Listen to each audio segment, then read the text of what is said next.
శ్రీ గురు దత్తాత్రేయ నమః. ఈ వీడియోలో మనం డిసెంబర్ మాసంలో మీనరాశి వారికి ఎలా ఉందో తెలుసుకుందాం. మీనరాశి పూర్వభద్ర 4వ పాదం, ఉత్తరాభద్ర 1, 2, 3, 4 పాదాలు, రేవతి 1, 2, 3, 4 పాదాలు మీనరాశిలోకి వస్తాయండి. ఈ రాశిలో ఉన్న స్త్రీలకి పురుషులకి ఈ డిసెంబర్ మాసంలో బాగుందండి.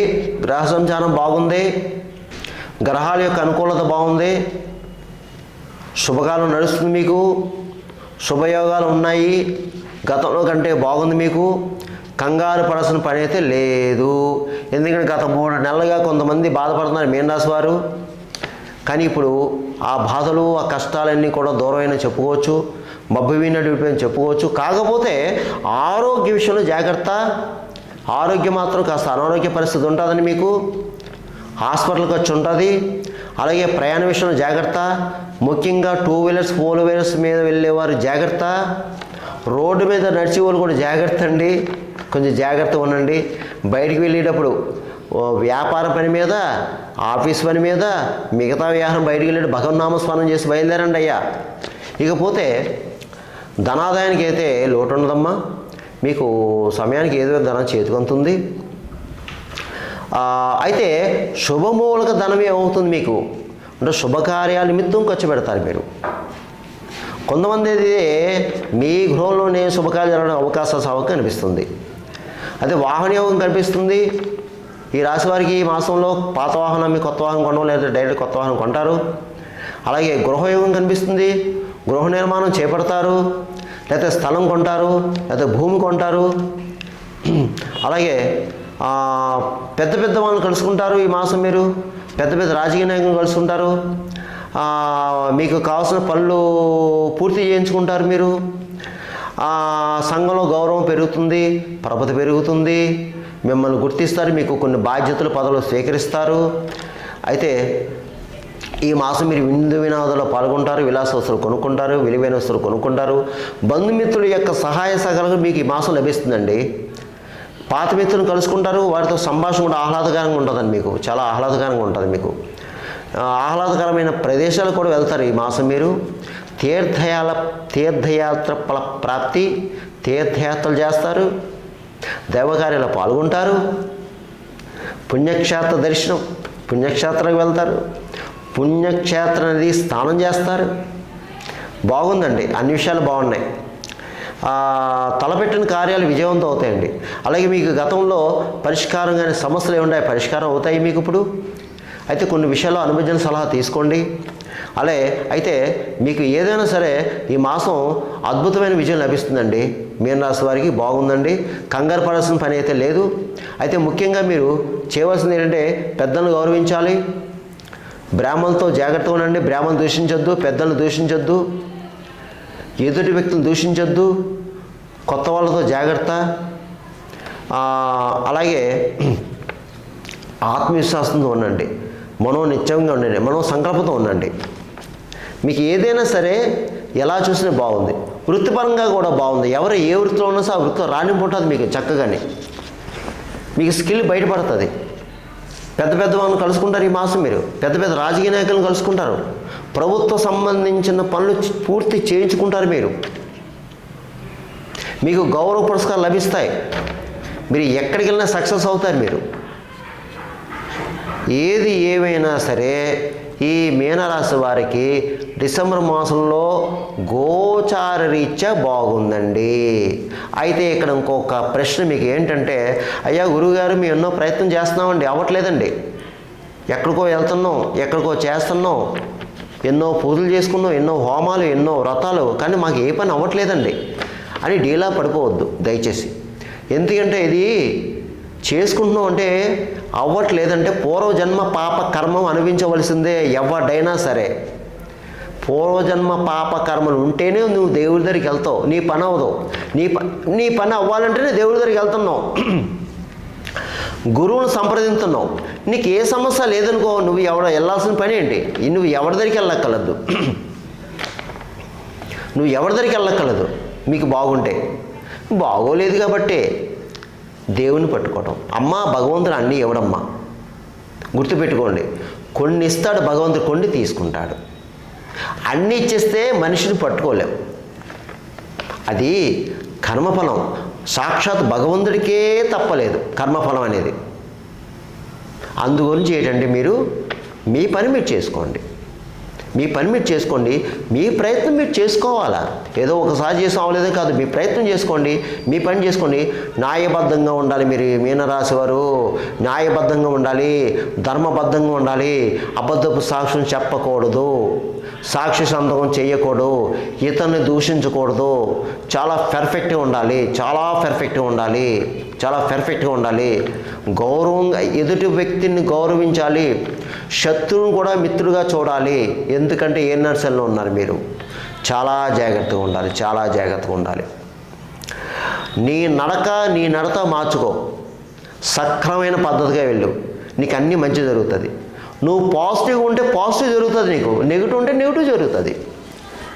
నువ్వు ఎవడవనే, నువ్వు ఆడదవనే, మగవాడవనే, పెద్దోడవనే, ఎవడైనా సరే ధర్మంగా ఉండండి, న్యాయంగా ఉండండి, సక్రమంగా ఉండండి, గౌరవించండి. అప్పుడు మీరు సక్సెస్ అవుతారు. నువ్వు కరెక్ట్గా నిలబడితేనే నువ్వు సక్సెస్, నిలబడిపోతే సక్సెస్ అవ్వలేవు. అది మాత్రం గుర్తుంచుకో.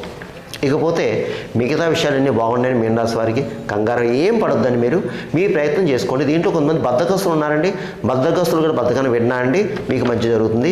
ఇకపోతే ఇందులో రియల్ ఎస్టేట్ రంగంలో వరకు బాగుంది, స్పెక్యులేషన్ లాభిస్తుంది, మోటార్ ఫీల్డ్ వరకు బాగుంది, అలాగే ప్రైవేట్ కాంట్రాక్ట్స్కి బాగుంది, షేర్ మార్కెట్ కూడా బాగుంది.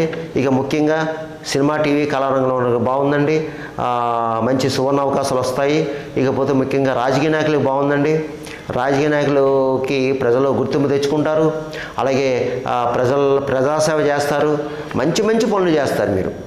మీకు గౌరవ పురస్కారాలు లభిస్తాయి. రాజకీయ నాయకులకి మంచి గౌరవ పురస్కారాలు లభిస్తాయి, అందరూ గౌరవిస్తారు. మీకు ప్రజల విషయం వచ్చేటప్పటికి మీ బాధ్యత మీరు సక్రమంగా నిర్వర్తిస్తారు. అయితే ఇక్కడ ఏంటంటే పర్సనల్ ప్రాబ్లమ్స్ ఉంటాయి. మీకు పర్సనల్గా అంటే మీ సంబంధించిన ప్రాబ్లము గోచారి రీత్యా ఉంటుంది. మానసిక ఒత్తులు ఉంటాయి. మీకు కాస్త మీకు సంబంధించిన పర్సనల్ మానసిక ఒత్తులు ఉంటాయి, మానసిక వేదన ఉంటుంది, శారీరకంగా బాగోదు, కాస్త అనారోగ్య పరిస్థితి కొంతమందికి మాత్రమే. అనారోగ్య పరిస్థితి, తర్వాత అనుకున్న పనులు అవో, మీకు సంబంధించింది శత్రువులు ఉంటారు, డబ్బులు మంచినీళ్ళ ఖర్చు అవుతాయి. కొన్ని సందర్భాల్లో మీరు ఎదుటి వ్యక్తికి చెప్పలేని సంఘటనలు జరుగుతాయి, అంటే ఆ సమస్యలు ఉంటాయి మీకు. అయినా కంగారు పడకండి, మీరు కంగారు పడాల్సిన పని అయితే లేదు. ఒకవేళ మీరు ఈ రాజకీయ నాయకులు, మెయిన్ రాష్ట్రంలో ఉన్న రాజకీయ నాయకులు ఎవరైతే ఉన్నారో మీరు నా మాట విని దయచేసి నా మాట మీద విశ్వాసం ఉండి ఈ వీడియో చూసిన తక్షణం మీరు ఏదైనా ఎప్పుడైనా ఒక శనివారం రోజున శని భగవాన్ ఉన్నాడు తమిళనాడులో. ఈ తమిళనాడులో శని భగవాన్ దగ్గరికి వెళ్ళిపోయి ఒక శనివారం శని పూజ చేయించుకోండి. అక్కడ శని పూజ చేయించుకోండి, మీకు అవకాశం ఉంది కానీ మీరు వెళ్ళగలరు. రాజకీయ నాయకులు వెళ్ళగలరు. తమిళనాడులో శని భగవాన్ ఉన్నాడు, స్వయంభూ శనిదేవుడు ఉన్నాడండి, అక్కడికి వెళ్ళండి అయ్యా, మీకు మేలు జరుగుతుంది. శని పూజ చేయించుకోండి, శని అభిషేకం చేయించుకోండి, దానం చేయండి, మీకు మంచి జరుగుతుంది, మేలు జరుగుతుంది. అలాగే మీ ఊర్లో ప్రతి శనివారం కానీ వీలైతే నెలకొకసారి శనివారం ఆంజనేయ స్వామిని నమ్ముకోండి, ఆంజనేయ స్వామి ప్రదర్శన, ఆంజనేయ స్వామిని గట్టిగా నమ్ముకోండి, బాగుంటుంది. మీకు ఏమైనా సలహాలు సంప్రదాయం కావాలంటే ఒకవేళ అనుమానం ఉంటే కింద నెంబర్ ఉంది కదండి, నెంబర్కి కాల్ చేయండి, నాకు మీకు తగిన సలహా సూచనలు ఇవ్వడం జరుగుతుందండి. కంగారు పడొద్దు అన్న. మీనరాశి గురువు రాశి కదండి, మీది గురువు రాశి కదా. ఈ మీనరాశిలో ఉన్న ఈ రాజకీయ నాయకులు బాగానే ఉంటారండి, గురుతత్వంతో ఉంటారు, చాలా మంచిగా ఉంటారు, వెల విశేషం చెప్పుకోవచ్చు, బాగుంది, ఏం కంగారు లేదు. ఇకపోతే అన్ని రకాల వ్యాపారస్తులకు బాగుందండి, కొత్తగా వ్యాపారం పెట్టుకోవచ్చు, ధనాదాయం బాగుంది, లాభాలు వస్తాయి. ఉద్యోగస్తులకు బాగుంది, ప్రభుత్వ పరంగా, ప్రైవేట్ పరంగా. అలాగే వివాహం అయ్యే అమ్మాయిల అబ్బాయిలు కూడా బాగుందండి, ప్రయత్నం చేసుకోండి. ఇకపోతే చదువుకునే విద్యార్థి కూడా చాలా బాగుంది, చక్కగా చదువుతారు, ఇతర వ్యాపకాలు ఏం పెట్టుకోవద్దు. అయితే ముఖ్యంగా ఈ అమ్మాయిలు ఈ ఎగ్జామ్స్ అంటే గ్రూప్ ఎగ్జామ్స్ ప్రిపేర్ అయ్యే వాళ్ళు ఎవరైతే ఉన్నారో మీనరాశిలో, అలాగే అంటే ఎగ్జాంపుల్ ఈ IAS IPS అంటే ప్రభుత్వ సంబంధించిన ఎగ్జామ్స్ ఎవరైతే ప్రిపేర్ అవుతున్నారో మీరు కొంచెం గట్టిగా ప్రయత్నం చేయండి, ప్రయత్నం చేస్తే సఫలీకృతం అవుతారు, ఎగ్జామ్లో పాస్ అవుతారు. కొంతమంది అనుకోవచ్చు నా వీడియో చూసి మీనరాశులు, అయ్యా గురువుగారు ఇదివరకు ఎగ్జామ్స్ రాసామంటే ఇదివరకు వెళ్ళామంటే కానీ సక్సెస్ అవ్వలేదంటే ఇదివరకు వదిలే, ఇప్పుడు ప్రయత్నం చెయ్యి, ఇప్పుడు ప్రయత్నం చేయి, నువ్వు సక్సెస్ అవుతావు, ఎగ్జామ్ పాస్ అవుతావు. ఇకపోతే ఇది కేవలం మీకు నేను చెప్పిన రాశి ఫలాలు గోచర ఫలితాలు కేవలం మీకు 40% మాత్రమే. మిగతా 60% మీ జన్మజాతకం ఆధారపడి ఉంటుంది. జన్మజాతకం జన్మ లగ్నం, లగ్నంతో ఉన్న ఆ యొక్క గ్రహాల యొక్క పరిస్థితి, స్థితి, జరిగే దశ, అంతర్దశ దాన్ని బట్టి ఆధారపడతారమ్మా. నేను చెప్పి కొంతమంది జరగచ్చు, కొంతమంది జరగకపోవచ్చు. చాలామంది కాల్ చేస్తాను, గురుగారు మీరు చెప్పినవి జరిగినండి, మాకు నచ్చినాయండి, మాకు బాగున్నాయండి. కొంతమంది మాకు జరుగుతా లేదండి, జరగలేదన్నారు. ఎలా జరుగుతాయి? నీ యొక్క గ్రహచారం ఎలా ఉందో నాకు తెలియదు కదా. అందు గురించి గమనించండి. నేను ప్రతి వీడియోలో చెప్తున్నాను, నా వీడియో చూసి వీక్షలు గమనించండి దయచేసి. మీకు ఏమైనా సలహాలు సంప్రదాయాలు కావాలంటే కింద నెంబర్ ఉంది కదా, ఫోన్ చేయండి, మీకు అపాయింట్మెంట్ తీసుకోండి, తగిన సలహాలు సూచనలు ఇవ్వడం జరుగుతుంది. లేదు నాకు ఫోన్ చేయడం మీకు ఇష్టం లేదు, మీ ఇష్టం, మీరు ఎక్కడికి వెళ్తారు, ఏ పండితుడి దగ్గరికి వెళ్తారో వెళ్ళండి, చెప్పించుకోండి, యొక్క పరిహారాలు చేసుకోండి, మీ ఇష్టం, మీ ఇష్టం. ఇక ఈ డిసెంబర్ మాసంలో నేను చెప్పిన కొన్ని చెప్తాను, పరిహారాలు చేసుకోండి. మీనరాశి వారు బాగుంటుంది. అది ఏమిటి అంటే ఎక్కువ మీరు ఈ మాసంలో గురు ఆరాధన చేసుకోండి, గురు ఆరాధన చేసుకోండి, సాయిబాబా సత్యత చదువుకోండి, సాయిబాబా ఆరాధన చేసుకోండి. అలాగే గురువారం కూడా నియమాలు పాటించండి. ఒక గురువారం పసుపు రంగు వస్త్రంలో కిలోంపావు శనగలు మూట కట్టి వస్త్రం దానం చేయండి అయ్యగారికి. అలాగే భోగజీవులకు ఆహారం పెట్టండి, గోవుకి గడ్డి పెట్టండి, పావురాలకి జొన్నలు వేయండి, పిచ్చుకలకు చిరుధాన్యం వేయండి, కాకులకి తీపన్నం పెట్టండి, కుక్కలకి బిస్కెట్ బ్రెడ్ పెట్టండి. అలాగే భిక్షగాళ్ళు, అలాగే బ్లైండ్ పర్సన్స్, వీరికి ఏదో ఎంతో కొంత ఇచ్చి ధనాన్ని ఇవ్వండి. ఇక ముఖ్యంగా మీకు ఈ మీనరాశి వారికి ఈ నెలలో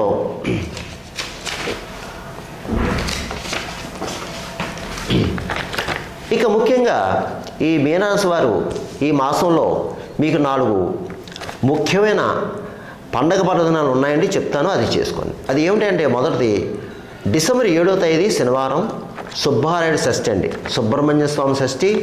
చక్కగా వెళ్ళి స్వామివారికి అభిషేకం చేయించుకోండి మీరు. అలాగే నాగదేవత ఉంటుంది, పుట్ట చుట్టూ ప్రదర్శన చేయండి, పుట్టలో పాలు పోయండి. ఇలా చేసుకోవడం సంతానం లేని వారికి సంతానం కలుగుతుంది, వివాహం కాని వివాహం అవుతుంది. అలాగే వివాహం అయ్యి భార్య భర్తల మధ్య కీచులాట ఉన్న వాళ్ళకి శాంతి అవుతుంది, సుఖంగా ఉంటారు, ప్రేమగా ఉంటారు. ఇక రెండోది వచ్చి ఆదివారం 8వ తారీఖు డిసెంబర్ 8 ఆదివారం కాలభైరవాష్టమి అండి. ఆ రోజున కాలభైరవ స్వామి పూజ చేయించుకోండి, కాలభైరవ స్వామికి అభిషేకం చేయించుకోండి, స్వామికి ఇష్టమైన ప్రీతికరమైన వడమాల వేయండి. అలాగే స్వామికి ఇష్టమైన రసం, ద్రాక్షరసం, నల్ల ద్రాక్షరసం 1 లీటర్ నల్ల ద్రాక్ష తీసుకెళ్ళి, అంటే పంచామృత స్నానం అభిషేకంతో పాటు నల్ల ద్రాక్ష రసం కూడా యాడ్ చేయండి, చేసుకోండి. కాలభైరవ అష్టకం 8 సార్లు చదువుకోండి దేవాలయంలో కూర్చొని. అయ్యా అలా కుదరలేదండి, శివాలయం వెళ్ళి శివాలయంలో అభిషేకం చేయించుకోండి. కాలభైరవ స్వామి పూజ ఇంట్లో చేసుకోవచ్చు. దేవుడి ఫోటో, కాలభైరవ స్వామి ఫోటో తెచ్చుకుని ఇంట్లో చేసుకోండి చక్కగా. ఇకపోతే మూడోది త్రయోదశి, డిసెంబర్ 13 త్రయోదశి శుక్రవారం హనుమత వ్రతం అండి. ఆ రోజున మీకు ఎన్ని పనులున్నా సరే తప్పకుండా ఆంజనేయ స్వామి గుడికి వెళ్ళి ఆకుపూజ చేయించుకోండి, సింధూర పూజ చేయించుకోండి, స్వామివారికి ప్రదక్షిణ చేయండి, ఆంజనేయ స్వామి ప్రదక్షిణ చేయండి. వీలైతే మీరు ఆంజనేయ స్వామి గుళ్ళో కూర్చొని ఏకాసనం మీద ఎరుపు వస్త్రం వేసుకుని హనుమాన్ చాలీసా 41 సార్లు పారాయణం చేయండి.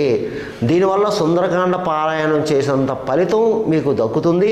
అలాగే మీరు ఏలినాశల్లో ఉన్నారు కాబట్టి ఏలినాశని ప్రభావం కూడా తగ్గుతుంది. ఇకపోతే 4వది డిసెంబర్ 14 చతుర్థి శనివారం దత్త జయంతి అండి. ఆ రోజున అందరూ కూడా మీరు ఎన్ని పనులను సరే మీకు దగ్గరలో దత్తాత్రేయ దేవాలయానికి వెళ్ళండి, స్వామివారికి అభిషేకం చేయించుకోండి, దత్త ప్రదర్శన చేసుకోండి, దత్త చాలీసా చదువుకోండి, దత్తాత్రేయ అర్చన చేయించుకోండి, ఎక్కిరాల భరద్వాజ మాస్టర్ రాసినటువంటి దత్త చరిత్ర చదువుకోండి, 4, 3 అధ్యాయాలు చదువుకోండి. మీ అవకాశాన్ని బట్టి గురు ఆరాధన ఎక్కువ చేసుకోండి. మీరు ఎంత ఎక్కువ ఆరాధన చేసుకుంటే, ఎంత ఎక్కువ దత్తాత్రేయ ఆరాధన చేసుకుంటే అంతా మీకు మంచిది. అయ్యా దత్తాత్రేయ గుడి మాకు దగ్గరలో లేదు, ఏం చేయను? సాయిబాబా గుడి ఉంది కదా పక్కనే, సాయిబాబా గుడికి వెళ్ళండి, దక్షిణామూర్తి దగ్గరికి వెళ్ళండి, రాఘవేంద్ర స్వామి దగ్గరికి వెళ్ళి ఏదైనా గురు పూజ చేసుకోవాలి ఆ రోజు మీరు. దీనివల్ల గురు అనుగ్రహం లభిస్తుంది దత్త జయంతి కాబట్టి. ఎందుకంటే మీరు ఏలినాడ్సన్లో ఉన్నారు కాబట్టి ఏలినాడ్సన్ ప్రభావం తగ్గుతుంది గురుఆరాధన ఎప్పుడైతే చేసుకున్నారో.